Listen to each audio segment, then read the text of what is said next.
Well, it's not every day I get to tell a tale from the Vietnam War that is not so heroic and is probably a little on the humorous side, but it had a serious connotation as well. I just got back from a combat assault mission, and I was one of the early ships back, and I was working on my ship, and it was still early afternoon daylight, and this officer came by when I was working on the runway in my helicopter and said that he needed me to do something for him, and since I was the highest quote unquote ranking enlisted man that he could get his hands on, instant volunteer, right? That he would be asking me to gather a group, a patrol, and go out on the perimeter. Apparently, some helicopter coming in had dropped a weapon or two and some ammunition out of the door of the helicopter and had landed a mile or two, they weren't even sure, or three, uh, on the other side of the base camp in the middle of the jungle. And they wanted us to go in there before the Viet Cong or someone else found it and used it against us. So I was told to organize a patrol, gather wherever I could go. I had authorization to leave the compound, lead the patrol, and come on back with the weapons. I said, okay. I've never led a patrol in my life. I was an aviation guy. I never trained in infantry. I just had basic training. But heck, I was going to be the point man. I said, okay, great, I'll do it. So I went and I got some guys from the avionics trailer, an air conditioned trailer sitting there, and they come out of the air conditioning. Oh yeah, yeah, we want to go. And I got a truck mechanic and a truck driver, and I got a cook, and he came out. And he still had his T-shirt on with food on it and sauce, and these guys all went and they got their hats, and everybody had a different hat. I mean, a couple had steel hats, with the pots. Some had the bony hats. A couple guys had baseball caps. Some guys had no hats.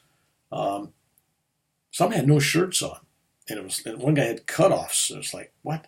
So it was a pretty ragtag group, and they all had their dog tags hanging around their necks, clanging as we started to walk out of the base camp. And it was 12 of us. It was kind of like the Dirty Dozen, and we were all envisioning ourselves as John Wayne getting ready to go on this patrol. And I'm sure a lot of these guys volunteered because they're writing letters home. They're sitting in an air-conditioned trailer, working on radio equipment, or they're a truck mechanic or whatever. And this would give them something to write about. They would actually went out on a patrol. So I think that was part of the motivation. So we all kind of started ditty bopping, literally ditty bopping out there, just kind of walking through the jungle. And I am leading this group, as they call it, walking point.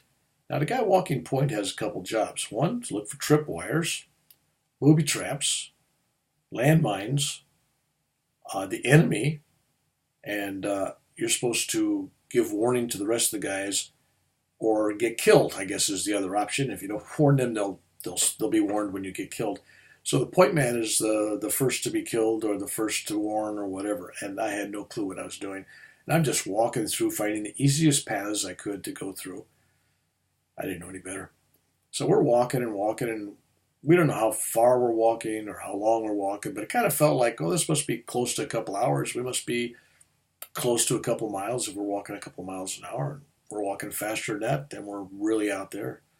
If we're walking slower than that, we're closer, but we doubted that we were any closer than that. So we figured we were somewhere in the neighborhood. And so we come to this clearing. There's this jungle all around it, but there was this little clearing, little spot in the middle. And I decided, hey, that's the least resistance. Instead of walking through all the thickets over here, let's walk across this open field. So we start walking across this open field, and my gunner goes, hey, Mac. I look around at him, and he says, look at the ground. Isn't it kind of odd that somebody would be plowing a field out here? I said, what do you mean? He says, look at it. Grass is kind of bent and overturned like somebody flipped a spade over, and the grass is, oh boy. So the thoughts started rolling through my mind about the same side and started rolling through his mind.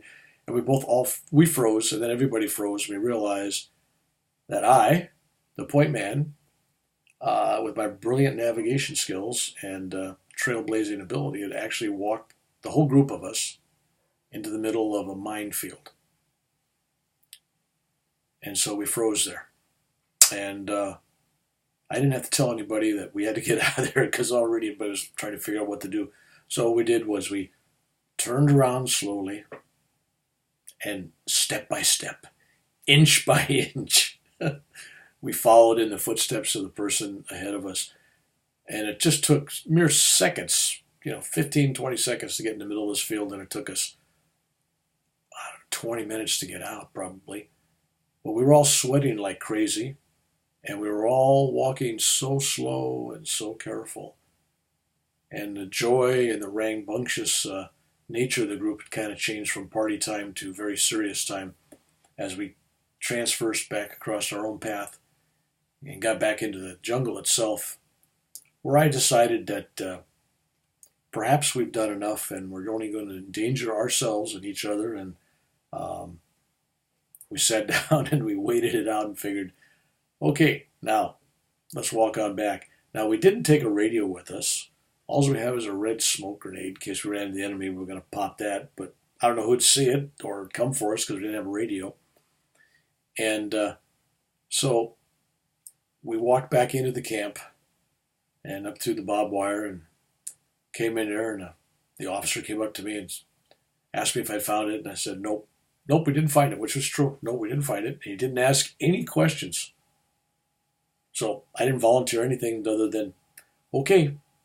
And I went and I tried to take a nap, which was almost impossible to do. But I'll tell you one thing, I never saw anybody in the unit while I was there ever volunteer for another patrol or another mission that wasn't in the air. So that may have been the last unofficial reconnaissance patrol from the Tomahawks.